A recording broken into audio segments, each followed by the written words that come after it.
మాణిక్యాలు లేకున్నను పలు వేదనలు వేధించిన మాణిక్యాలు లేకున్నను పలు వేదనలు వేధించిన నరులెల్లరూ నన్ను విడిచిన ప్రియ ప్రభువేన పరిహారి.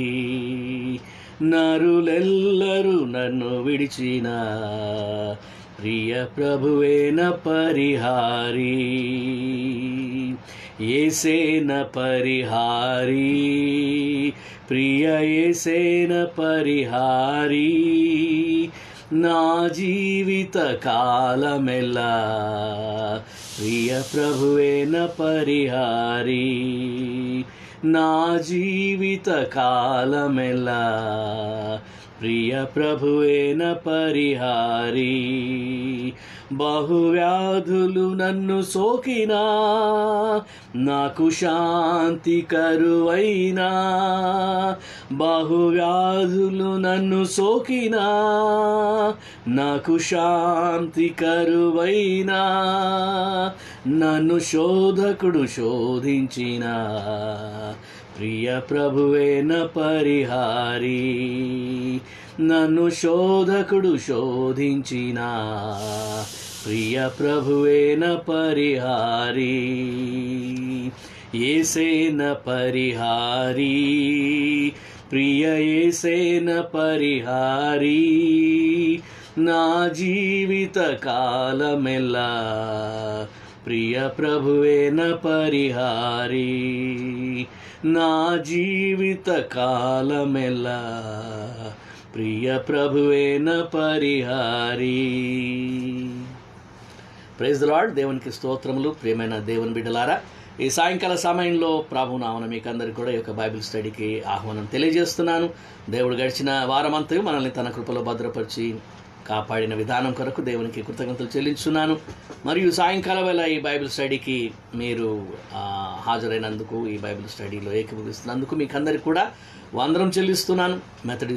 అంబర్నాథ్ మెథడిస్ట్ తెలుగు సంఘ కుటుంబాలన్నిటికీ కూడా ప్రభునామమున శుభములు వందనం చెల్లిస్తున్నాను. అలాగనే ఆయా ప్రాంతాల నుండి వీక్షిస్తున్నటువంటి వారందరికీ ప్రభునామమున శుభములు తెలియజేస్తున్నాను. దేవుడు మిమ్మల్ని దీవించును గాక.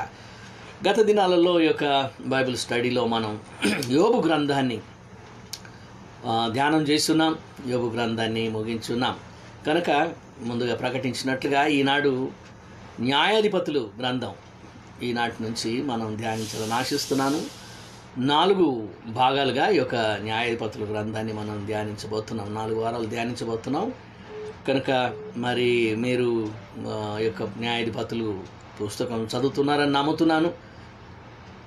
కనుక న్యాయాధిపతులు అన్నటువంటి గ్రంథం మనం ధ్యానిస్తుండగా దీని ద్వారాను మరి బైబిల్ సత్యాలు మనం తెలుసుకుంటూ ఇశ్రాయేలీల చరిత్రలోని ఈ భాగాన్ని మనం తెలుసుకొనగలుగుటకు, అలాగనే దేవుడు ఇశ్రాయేలీల జీవితంలో చేసినటువంటి కార్యములను జ్ఞాపకం చేసుకున్నట్టుకు, అలాగనే మన జీవితాల్లో కూడా ఈ యొక్క న్యాయాధిపతుల గ్రంథం ద్వారా దేవుడిచ్చేటువంటి సందేశాన్ని పొందుటకు మరి నేను ఆశిస్తున్నాను. కనుక న్యాయాధిపతుల గ్రంథాన్ని ఈనాటి నుంచి మనం 4 వారాలుగా ధ్యానించుండగా మనకు ఆశీర్వాదకరంగా ఉండును గాక. అందరు మౌనంగా తలలు వంచి ప్రార్థన చేసుకుందాం. పరిశుద్ధమైన దేవ, ప్రేమ కలిగిన తండ్రి, నీకు స్తుతులు స్తోత్రములు వందనములు చెల్లించున్నాము.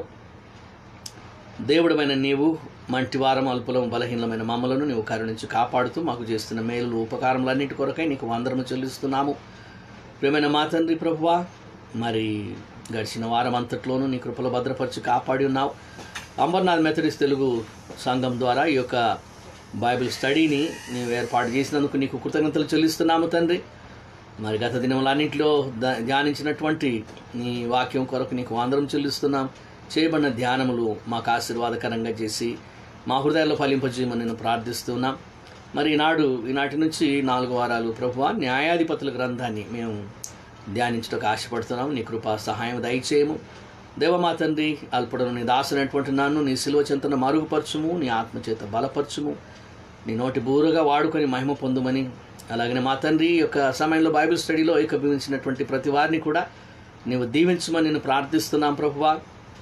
మరి ఆయా స్థలాల్లో బిడ్డలు వీక్షిస్తుండగా వారందరికీ నీ దీవెనలు దయచేయము తండ్రి. అలాగనే ముందుకు కూడా ధ్యానించబోయేటువంటి వారు, ముందుకు ఇది యొక్క బైబిల్ స్టడీని వీక్షించబోయే వారిని కూడా నీవు ఆశీర్వదించమని నేను ప్రార్థిస్తున్నా. మరి సమయంలో మా రక్షక నీ సన్నిధి మాకు తోడుగా ఉంచుము, నడిపించుము దేవ. మా తండ్రి ఇంకను చేరవలసినటువంటి బిడ్డలను సత్వరంగా చేర్చుమని నేను ప్రార్థిస్తూ నీ కృపగల హస్తములకు సమర్పించుకుంటూ యేసు ప్రభువు ద్వారా వేడుకొనుచున్నాము తండ్రి, ఆమేన్. ప్రియమైన దేవుని బిడ్డలారా, ఈ సమయంలో ఫేస్బుక్ ద్వారా మాత్రమే ఈ యొక్క బైబిల్ స్టడీ వస్తున్నది. అందుకనగా కొంత టెక్నికల్ అంతరాయం వలన జూమ్ ఇంకా అది కనెక్ట్ కాలేదు కనుక మరి ఈ సమయంలో ఫేస్బుక్లో ఉన్నటువంటి వారందరూ కూడా నిరాటంకంగా చూడొచ్చును. అలాగనే జూమ్ కోసం ప్రయత్నం చేస్తున్న వారు మరి ఈ జూమ్కు బదులుగా ఫేస్బుక్ స్విచ్ అయితే బాగుంటుంది. దయచేసి గమనించవలసిందిగా మనవి చేస్తున్నాను.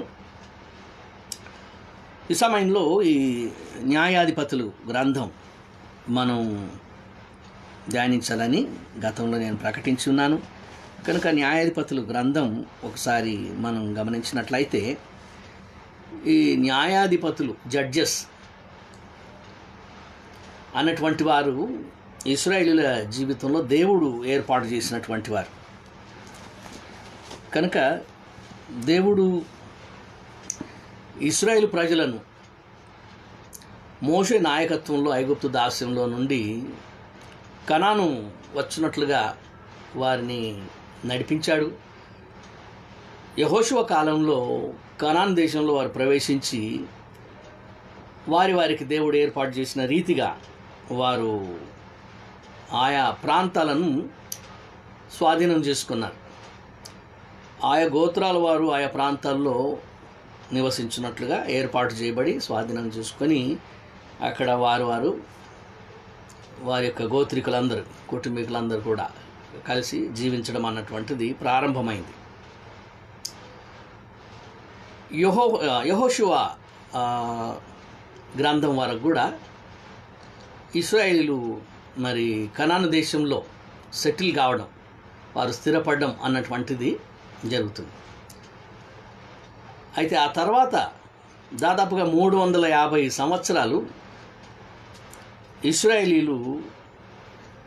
ఇశ్రాయేలీలలో జరిగినటువంటి చరిత్ర ఈ న్యాయాధిపతుల గ్రంథంలో రాయబడింది. అనగా ఇశ్రాయేలు ఒక రాజ్యముగా అప్పుడే అనగా యెహోషువ కాలంలోనే రాజ్యముగా స్థాపించబడలేదు. ఒక జనాంగముగా, ఒక దేశం, ఒక జాతిగా వారు స్థాపించబడినారు. కానీ వారు పరిపాలించేటువంటి విధానం లేకుండా కేవలం లేవీయులు, యాజకులు వారు ప్రజలకు మరి యొక్క సేవా పరిచర్యలు, చెప్పాలంటే దాని మతపరమైనటువంటి పరిచర్యలు, నాయకత్వాన్ని వహించినటువంటి వారు. కాబట్టి ఇశ్రాయేలీయుల చరిత్రలో ఐగుప్తు దేశంలో వారు ఉన్నటువంటి ఆ కాలం అది దాస్యం.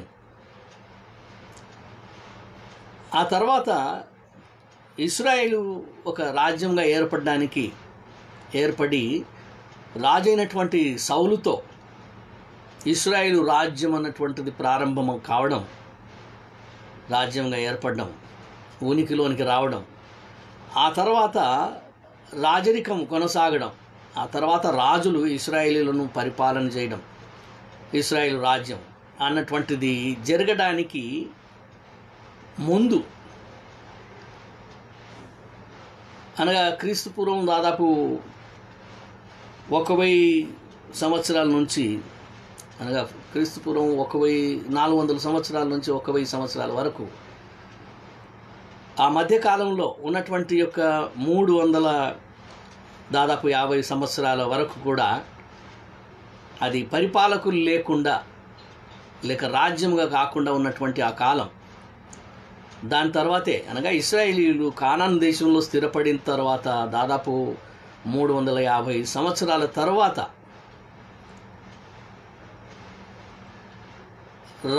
రాజ్యంగా ఏర్పాటు చేయబడి రాజులు అన్నటువంటి వారు, రాజుల పరిపాలన అన్నటువంటిది ప్రారంభమవుతుంది. కనుక ఈ యొక్క గ్రంథం దాదాపు 350 సంవత్సరాల ఒక బ్లాంక్ ఇశ్రాయేలు చరిత్రలో రాజులు పరిపాలించకముందు, రాజ్యముగా స్థిరపడక మునుపు, దాస్యము నుండి విమోచింపబడిన తర్వాత, 40 సంవత్సరాల అరణ్య ప్రయాణం అయిన తర్వాత, కనానులో ప్రవేశించిన తర్వాత ఈ కాలం, కొంతమంది దీన్ని చీకటి కాలం అని కూడా చెప్తారు, డార్క్ ఏజ్. అయితే నిజానికి అలాగ చెప్పవలసినటువంటి అవసరం లేదు. ఎందుకనగా ఇశ్రాయేలీయులను దేవుడు కాన్స్టెంట్గా, స్థిరంగా, నిరంతరంగా వారిని కాపాడుతూ నడిపిస్తున్నటువంటి వాడు. అబ్రహాము, పితరుడైనటువంటి అబ్రహాముతో యెహోవా సంబంధం, యెహోవా సహవాసం అన్నటువంటిది ఒక ప్రత్యేక జనాంగంతో ప్రారంభమైంది.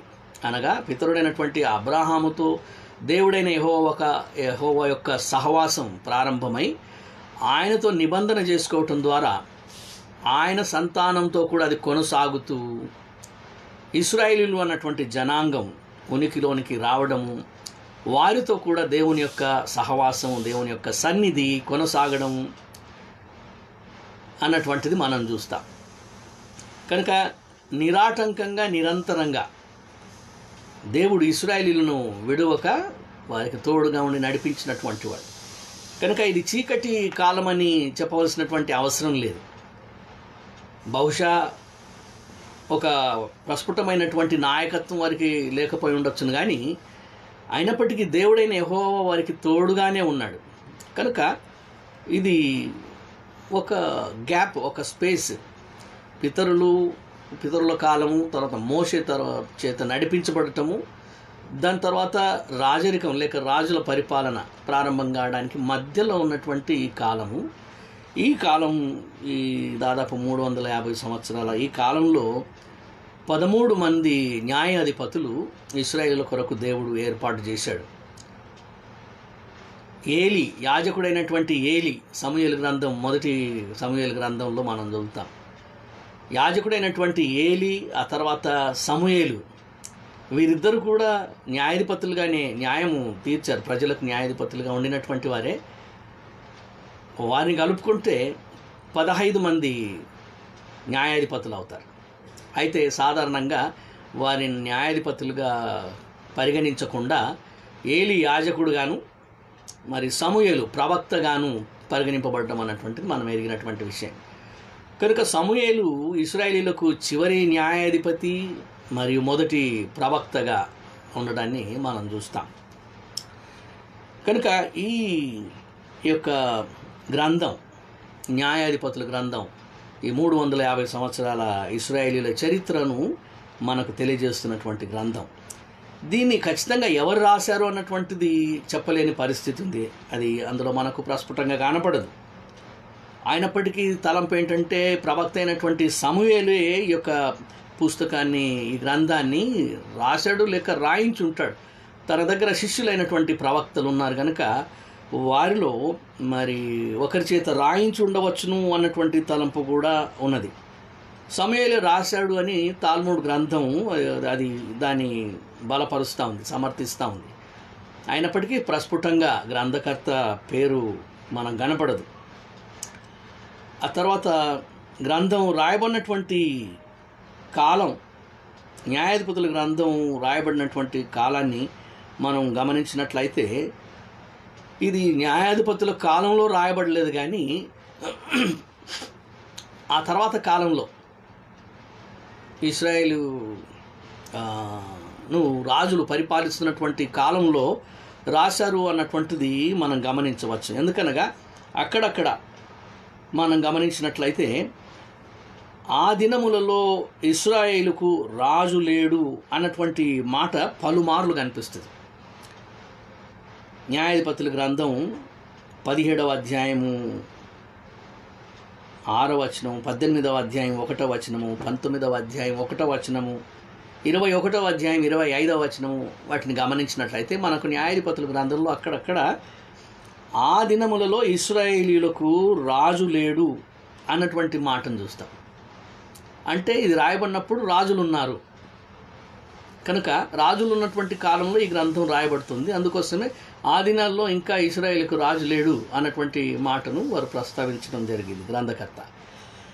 కనుక ఈ యొక్క గ్రంథం దాదాపు క్రీస్తు పూర్వం 1043 నుంచి 1004 సంవత్సరం మధ్యకాలంలో రాయబడి ఉంటుంది. అనగా క్రీస్తు పూర్వము 1043 నుంచి 1000 సంవత్సరం, క్రీస్తు పూర్వం 1000 సంవత్సరం అనగా ఆ మధ్యకాలంలో, ఆ 50 సంవత్సరాల మధ్యకాలంలో రాయబడి ఉండవచ్చును అన్నటువంటి తలంపు ఉంది. కనుక date of this book is BC 11th century, క్రీస్తుకు పూర్వం 11వ శతాబ్దంలో ఈ యొక్క గ్రంథం రాయబడినట్లు మనం చెప్పవచ్చు. కనుక ఈ సమయంలో ఇవి మీరు నోట్ చేస్తున్నారు అనుకుంటున్నాను. మొదటగా ఉపోద్ఘాతము ఇశ్రాయేలీలు ఐగుప్తు దాస్యమును విడిచి 40 సంవత్సరాల అరణ్య ప్రయాణం చేసి కానాన్లో, యెహోషువ కాలంలో కానాను దేశాన్ని స్వాధీనపరుచుకుని అక్కడ స్థిరపడిన తరువాత దాదాపు 350 సంవత్సరాల కాలపు ఇశ్రాయేలీల చరిత్ర ఈ న్యాయాధిపతుల గ్రంథంలో రాయబడి ఉన్నది. రెండవది గ్రంథకర్త. దీన్ని రాసినటువంటి గ్రంథకర్త ఎవరు అన్నటువంటిది ప్రస్ఫుటంగా మనకు తెలియదు. కానీ అయితే సమూయేలు శిష్యుల్లో ప్రవక్త ఒకని చేత రాయబడి ఉంటుంది అన్నటువంటి తలంపు ఉన్నది. తాల్ముడ్ అన్నటువంటి గ్రంథంలో, ఇశ్రాయేలీల గ్రంథంలో సమూయేలే దీన్ని రాసినాడు అన్నటువంటి మాట సమర్థించబడింది. కానీ మనం చూడగా బహుశా మరి ఇది రాసినటువంటి గ్రంథకర్త ఎవరు అన్నటువంటిది స్పష్టంగా మనం చెప్పలేము.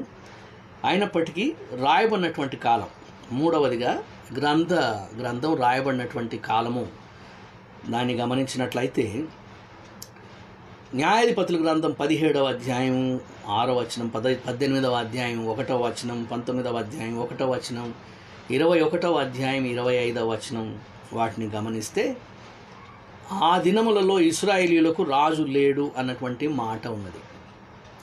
ఆ దినములలో ఇశ్రాయేలుకు రాజు లేడు అన్నటువంటి మాటను ప్రస్తావించడాన్ని బట్టి ఈ గ్రంథం రాజుల కాలంలో రాయబడి ఉంటుంది అన్నటువంటి తలంపు ఉన్నది. కనుక ఇలాంటి విషయాలన్నింటినీ పరిగణనలోనికి తీసుకున్నట్లయితే ఈ గ్రంథం క్రీస్తు పూర్వము 1043వ సంవత్సరం నుంచి 1004వ సంవత్సరం వరకు, లేక 1000 సంవత్సరం వరకు కూడా ఈ మధ్యకాలంలో అది రాయబడి ఉంటుంది అన్నటువంటి మాట స్పష్టం. నాలుగవదిగా ముఖ్యాంశం, ఈ గ్రంథం యొక్క ముఖ్యాంశం గమనించినట్లయితే the failure of mankind and God's everlasting grace. మానవుని యొక్క వైఫల్యము, దేవుని యొక్క ఎడతెగని కృప.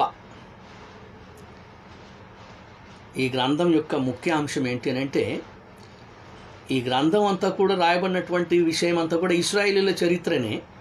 ఆ 350 సంవత్సరాల కాలపు చరిత్ర, ఆ 350 సంవత్సరాలలో ఇశ్రాయేలీల యొక్క స్వభావము, వారి యొక్క మనస్తత్వం గమనించినట్లయితే వారు అన్నిసార్లు విఫలమవుతూ ఉన్నారు. They are failing always. వారు దేవుని యందు భయభక్తులు ఉంచి దేవుని వెంబడించేటువంటి వారుగా ఉండడము, మరలా దేవుణ్ణి విడిచి విగ్రహారాధన చేయటము, విగ్రహారాధనలో పడిపోవటం, దేవునికి దూరం కావడం, దేవుడు వారిని శిక్షించి తిరిగి మరలా వారిని రక్షించడం అన్నటువంటిది చేయడం, ఇవి చూస్తాం. ఈ 13 మంది న్యాయాధిపతులు, వారిలో వారి కాలాన్ని గమనించినట్లయితే ఇశ్రాయేలు ప్రజలు పాపము చేయటము, విగ్రహారాధన చేయటము, వ్యభిచారం చేయటము, వారి మధ్యలో ఉన్నటువంటి కనానీయుల దేవతలను, విగ్రహాలను ఆరాధించటం ద్వారా దేవునికి కోపాన్ని తెప్పించటం, దాని ద్వారా దేవుడు వారిని శత్రురాజులకు అప్పగించి, దాస్యమునకు అప్పగించి వారిని శిక్షించడము, అప్పుడు వారు ఎంతో శ్రమను అనుభవించినప్పుడు దేవునికి మొరపెట్టుకొనగా దేవుడు వారిని కరుణించి మరలా వారిని శ్రమ నుంచి తప్పించుటకు ఒక న్యాయాధిపతిని వారి కొరకు ఇవ్వటము, ఆ న్యాయాధిపతి ఇశ్రాయేలీయుల పక్షంగా, ఇశ్రాయేలీయులకు నాయకత్వం వహించి వారి పక్షంగా శత్రువులతో యుద్ధం చేసి జయించటము, తిరిగి ప్రజల మధ్యలో, దేశంలో శాంతిని నెలకొల్పడము. కొంతకాలం ఆ న్యాయాధిపతి ఉన్నంత కాలము వారందరూ కూడా బాగా చక్కగా శాంతి సమాధానములతో జీవించటం. ఆ తర్వాత ఆ న్యాయాధిపతి మరణించిన తర్వాత తిరిగి వారు పాపం చేయటము, వారి పాపములను బట్టి తిరిగి దేవుడు వారిని శిక్షిస్తూ అన్య రాజులకు, పరిపాలకులకు అప్పగించటం, తిరిగి ఆశ్రమలో వారు దేవుని మొరపెట్టుకోవటం, మరలా దేవుడు ఒక రక్షకుని పంపించడం అన్నటువంటివి చూస్తాం. కనుక దీన్ని బట్టి ఇశ్రాయేలీయుల పరిస్థితి ఇది.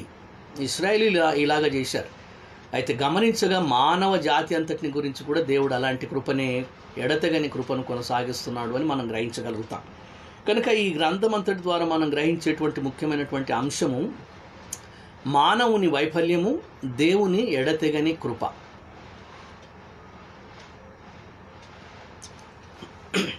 నాలుగవదిగా ఈ గ్రంథం యొక్క ప్రత్యేకత మనం గమనించాలని నేను ఆశిస్తున్నాను. ఈ గ్రంథం యొక్క ప్రత్యేకత,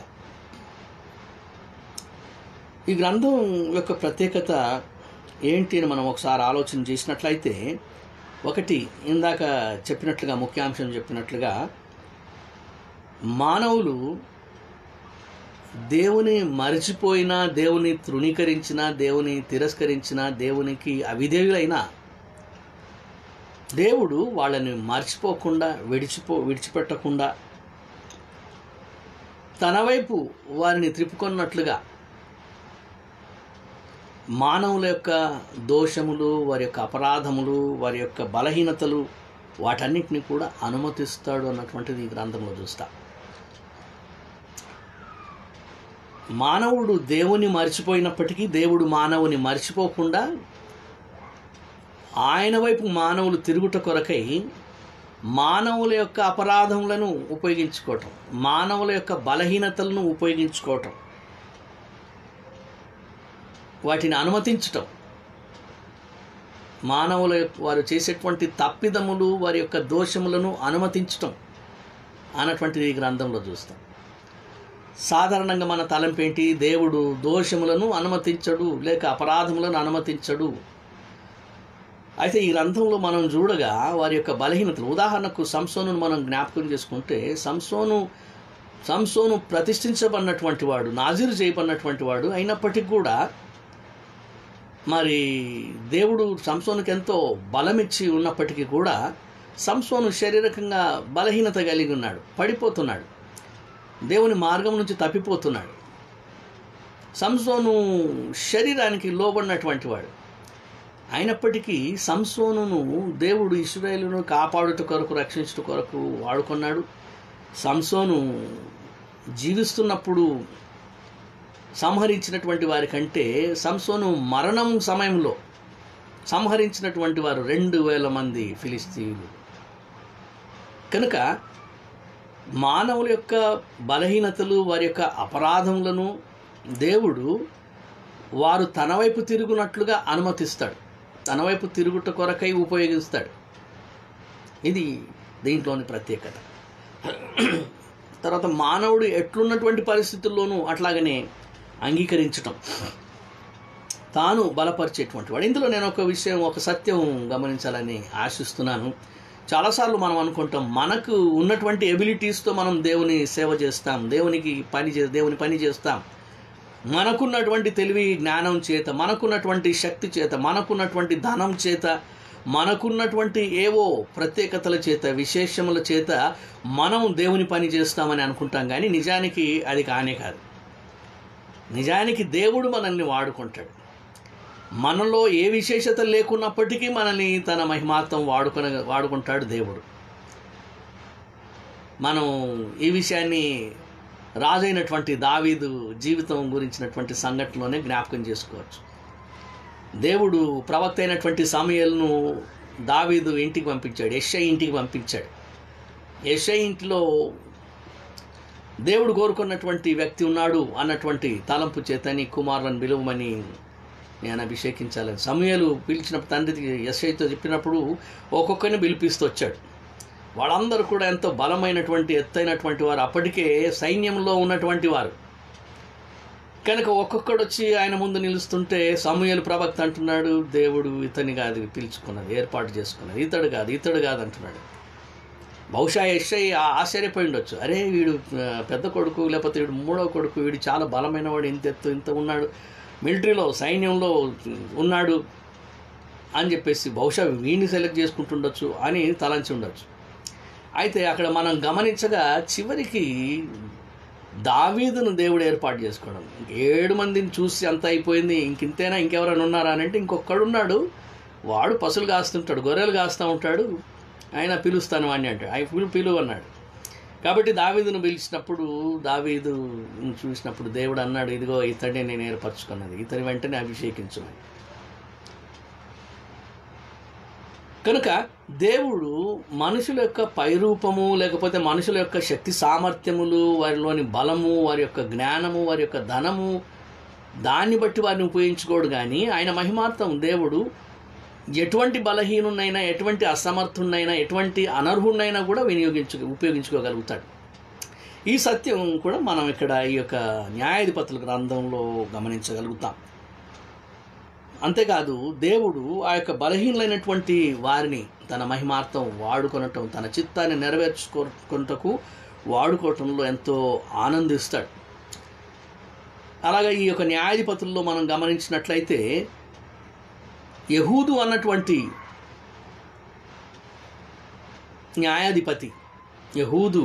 న్యాయాధిపతి అతడు ఎడమ చేతి వాటం వాడు. సాధారణంగా మనం కుడి చేతి వాటం అందరం కూడా. మనలో చాలా తక్కువ మంది ఎడమ చేతి వాటం వారు ఉంటారు. నిజానికి వాళ్లకు ప్రస్తుతం ప్రపంచంలో చెప్పాలంటే వాళ్ళకు ప్రత్యేకమైన గుర్తింపు ఉంది. Left hand bowlers, left hand batsmen ఇట్లాంటివి వాళ్ళు ఉంటే ప్రత్యేకమైన గుర్తింపు ఉంది. ఎడమ చేతి వాటం.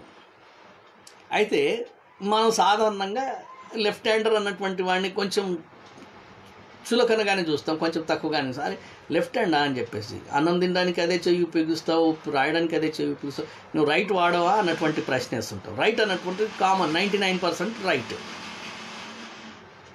కనుక లెఫ్ట్ హ్యాండర్ను మనం అంతగా కన్సిడర్ చేయము. అయితే యెహూదు అన్నటువంటి న్యాయాధిపతి అతడు లెఫ్ట్ హ్యాండర్. అయితే దేవుడు అతన్ని ఉపయోగించుకున్నాడు, అతన్ని మరి శత్రువులను సంహరించడం కొరకై ఉపయోగించుకోవడాన్ని మనం చూస్తాం. అట్లాగనే మనం గమనించినట్లయితే దెబోరా అన్నటువంటి ఆమె స్త్రీ, అయితే ఆమెను దేవుడు ప్రవక్త్రిగా వాడుకున్నాడు. ఆమెను వారిని ఇశ్రాయేలీయులను నడిపించడంలో ఆమెను వాడుకున్నాడు. అలాగనే మనం గమనించినట్లయితే గిద్యోను నేను అంత గుర్తించబడినటువంటి వంశానికి చెందిన వాడిని కాదు, నేను ఏదో ప్రత్యేకమైన గోత్రానికి చెందిన వాడిని కాను, నా యొక్క గోత్రం ఇశ్రాయేలీయులలో అల్పమైనటువంటిది. అయితే దేవుడు ఏమని పిలిచాడు? దేవుడు గిద్యోనును పిలిచినటువంటి విధానాన్ని జ్ఞాపకం చేసుకుంటే, ఆయన గానుగలు దుల్లగొడుతూ గానుగ చాటున దాక్కున్నటువంటి వాడు, పరాక్రమము గల బలాఢ్యుడా అని పిలుస్తాడు. గిద్యోనును పరాక్రమము గల బలాఢ్యుడా అని పిలుస్తాడు. నిజానికి నేనైతే ఆ పరిస్థితి చూసినప్పుడు, అరే వీడేంటి శత్రువుల గురించి భయపడి గానుగ చాటును దాక్కున్నటువంటి వాడు, గోధుమలు దుల్లగొడుతూ గానుగ చాటును ఉన్నటువంటి వాడు, వీని పరాక్రమము గల బలాఢ్యుడా అని ఎలా పిలుస్తావు అని చెప్పేసి ఒరే పిరికివాడా అని పిలిచేటువంటి వాళ్ళం. అయితే దేవుడు గానుగ చాటును దాక్కున్నటువంటి గిద్యోనును పరాక్రమము గల బలాఢ్యుడా అంటాడు. ఆ తర్వాత గిద్యోను ఈ శత్రువుల మీద యుద్ధం చేసిన విధానాన్ని మనం గమనిస్తే, మట్టి కుండలు దివిటీలు వాటిని ఉపయోగించి శత్రువులను జయించినటువంటి విధానం మనం గమనిస్తాం. ఎంత సులభమైనటువంటి విషయం, విధానం, ఎంత అల్పమైనటువంటిది. కాబట్టి దేవుడు ఆయన ఎప్పుడు కూడా మనలోని గొప్పదనం, మనలోని ఎబిలిటీ, అందుకే చాలామంది ప్రీచర్స్ చెప్తూ ఉంటారు,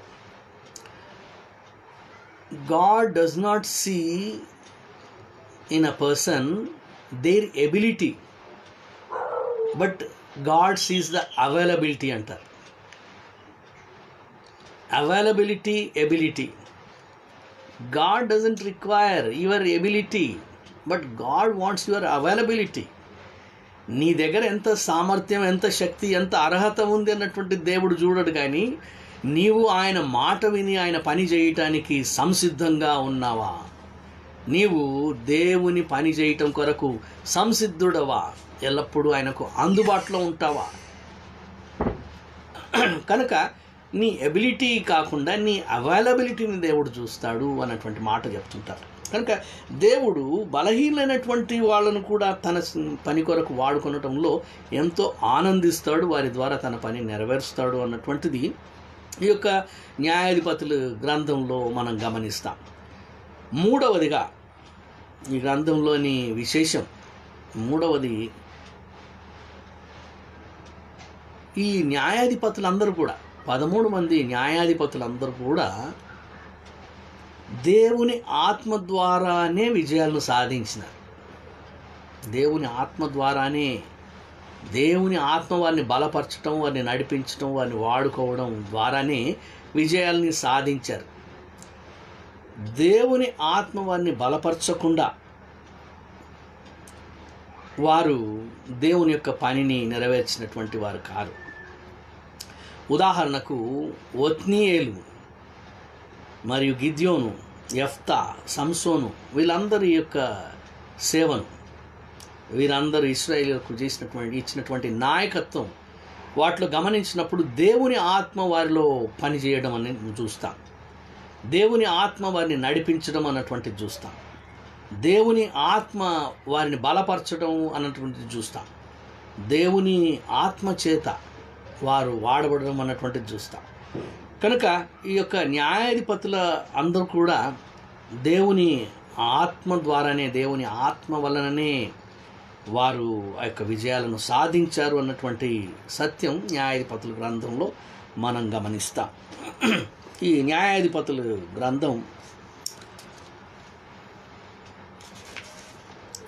మనం ధ్యానంలో ముందుకు పోతుండగా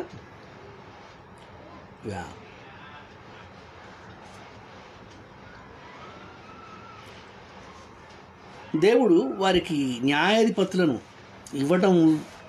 ఇవ్వటంలోని ఉద్దేశం ఒకసారి మనం గమనిస్తే,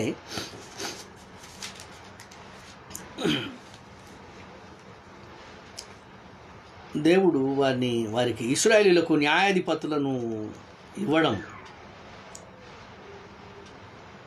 కారణం ఒకసారి మనం గమనిస్తే, న్యాయాధిపతుల గ్రంథం 2వ అధ్యాయము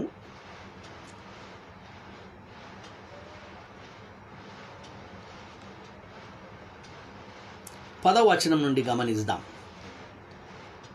జడ్జెస్ చాప్టర్ 2 verse 10 onwards.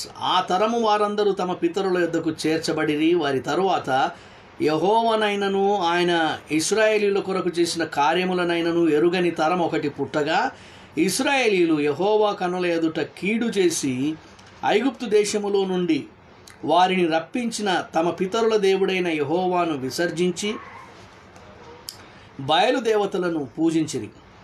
తమ చుట్టూ నుండి జనుల దేవతలలో ఇతర దేవతలను అనుసరించి వాటికి నమస్కరించి యెహోవాకు కోపము పుట్టించిరి. వారు యెహోవాను విసర్జించి బయలును అష్తారోతును పూజించిరి.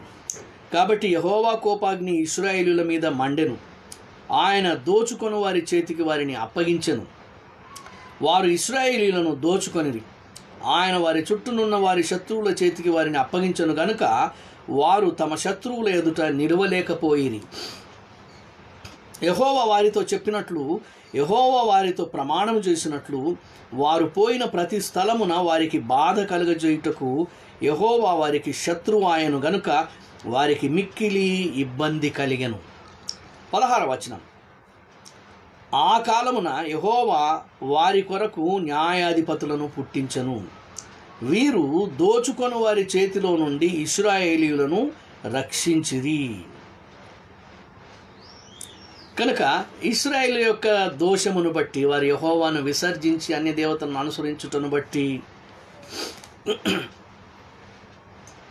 వారు చేసినటువంటి విగ్రహారాధనను బట్టి, వారి చుట్టూ ఉన్నటువంటి అన్యుల దేవతలను వారు అనుసరించటాన్ని, ఇతర దేవతలను అనుసరించటాన్ని బట్టి దేవుడు వారిని దోచుకొని వారి చేతికి అప్పగించాడు, శత్రువులకు అప్పగించాడు. కనుక ఇశ్రాయేలీయులు దోచుకోబడటము, ఇశ్రాయేలీయుల మీదికి శత్రువులు రావటం, వారిని దోచుకునటం అన్నటువంటివి జరుగుతుండగా శత్రువులు ఎదుట వారు నిలవలేక పారిపోయేటువంటి పరిస్థితులు కలిగాయి. దేవుడు వారికి శత్రువు అయ్యాడు. దేవుడు వారిని శ్రమ పెట్టాడు. ఆ శ్రమ కలగటం ద్వారా ఇశ్రాయేలీయులు దేవుణ్ణి జ్ఞాపకం చేసుకోవాలని ఆయన యొక్క ఉద్దేశం. క్షమించండి.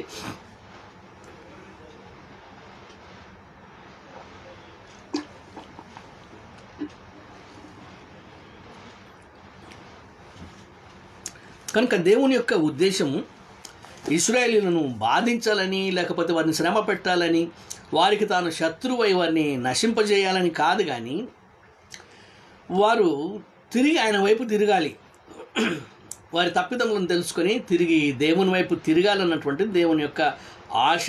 అందుకొరకై దేవుడు వారికి శ్రమను కలుగజేసి వారికి శత్రువు అయినటువంటి పరిస్థితి. అయితే అటువంటి పరిస్థితుల్లో వారు దేవుని మొరపెట్టుకున్నప్పుడు దేవుడు వారికి తిరిగి తన కృప చూపించేటువంటి వాడు. 18వ వచనం లేక 17 నుంచి చదువుదాం. తమ పితరులు యెహోవా ఆజ్ఞలను అనుసరించి నడిచిన మార్గం నుండి త్వరగా తొలగిపోయి ఇతర దేవతలతో వ్యభిచరించి వాటికి నమస్కరించిరి. తమ పితరులు ఆ ఆజ్ఞలను అనుసరించినట్లు వారు నడవకపోయిరి. తమ శత్రువులు తమను బాధింపగా వారు విడిచిన నిట్టూర్పులు యెహోవా విని సంతాపించి వారి కొరకు న్యాయాధిపతులను పుట్టించి ఆయా న్యాయాధిపతులకు తోడై ఉండి వారి దినములన్నిటను వారి శత్రువుల చేతులలో నుండి ఇశ్రాయేలీయులను రక్షించను. ఒక్కొక్క న్యాయాధిపతి చనిపోగా వారు వెనుకకు తిరిగి ఇతర దేవతలను అనుసరించి పూజించుచు వాటికి సాగిలపడుచు ఉండుట వలన తమ క్రియలలోనేమి తమ మూర్ఖ ప్రవర్తనలోనేమి దేనిని విడువక తమ పూర్వీకుల కంటే మరిమిగుల చెడ్డవారైరి. కనుక అది జరిగిన క్రమం ఇశ్రాయేలీయులకు ఈ న్యాయాధిపతులను దేవుడు అనుగ్రహించినటువంటి క్రమమును మనం గమనించగా వారు శత్రువులకు దాసులై శత్రువుల దాడులకు గురి అయి నష్టపోయినటువంటి పరిస్థితుల్లో వారు నిట్టూర్పులు విడిచారు. చెప్పుకోవాలంటే అది యెహోవాకు మొరపెట్టారు. అయ్యో, మమ్మలను నడిపించిన దేవుడైన యెహోవా, లేక మా పితరుల దేవుడైన యెహోవా, నీవెక్కడున్నావు? మాకు కలిగిన ఈ శ్రమలో మమ్మల్ని ఆదుకొనుము. మనం ఒకసారి ఇశ్రాయేలీయుల దాస్యాన్ని కూడా జ్ఞాపకం చేసుకుంటే, ఇశ్రాయేలీయులు ఐగుప్తు దేశంలో బానిసత్వం దాస్యములో ఉండగా చివరి కాలంలో అనగా మోషే వారికి నాయకత్వం వహించడానికి కలిగినటువంటి కారణాన్ని జ్ఞాపకం చేసుకుంటూ దాదాపు 400 సంవత్సరాల దాస్యం తర్వాత ఆ ఇశ్రాయేలీయులు పడుతున్నటువంటి శ్రమల్లో దేవునికి మొరపెట్టడం అన్నటువంటిది, మా పితరుడైన దేవుడైనటువంటి ప్రభువా నీవెక్కడున్నావు, నువ్వు ఉన్నావా అన్నటువంటి ప్రశ్నను వారు వేస్తూ నిట్టూర్పులు విడిచినటువంటి వారు. కనుక ఇక్కడ కూడా బహుశా ఇశ్రాయేలీయులు నిట్టూర్పులు విడిచారు అని అంటే వారు బహుశా తమ పితరుల దేవుణ్ణి జ్ఞాపకం చేసుకుని ఉంటారు. అయ్యో, మాకు ఈ శ్రమ కలిగింది, మేము ఈ ఇబ్బందిలో ఉన్నాం, మేము ఈ శత్రువుల దాడి చేత నష్టపోయి ఉన్నాం, అయ్యో మా పితరుల దేవుడా నీవు ఎక్కడున్నావు అన్నటువంటి మాటను వారు పలికి ఉండిండాలి. దేవుడు కూడా తన యొక్క నిబంధనను జ్ఞాపకం చేసుకున్నాడు, తన యొక్క కృపను వారి పట్ల చూపించాడు.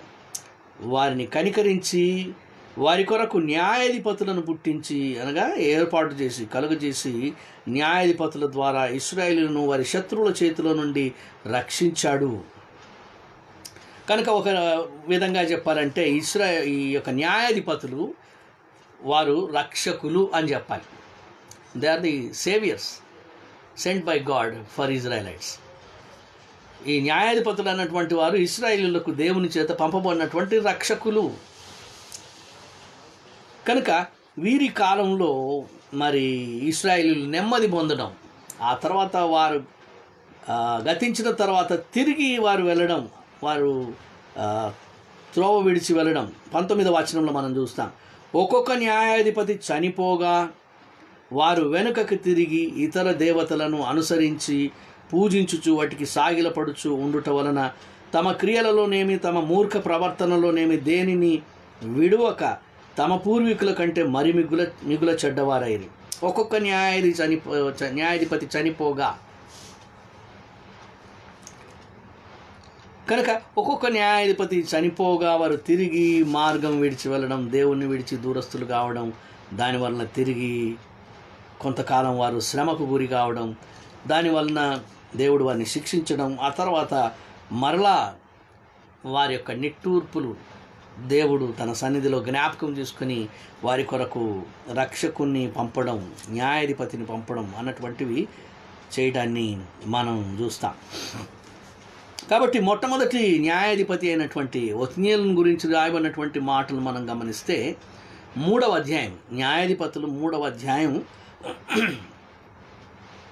9వ వచనం.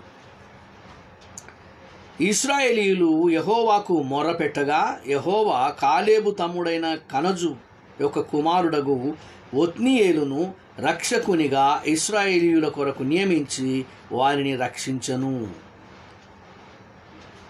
చూడండి, ఇక్కడ గమనిస్తే ఒత్నీయేలును దేవుడు రక్షకునిగా ఇశ్రాయేలీయుల కొరకు నియమించడం అన్నటువంటిది చూస్తున్నాం. కనుక ఈ యొక్క న్యాయాధిపతులు ఇశ్రాయేలీయులకు దేవుడు పంపినటువంటి రక్షకులు, ద సేవియర్స్.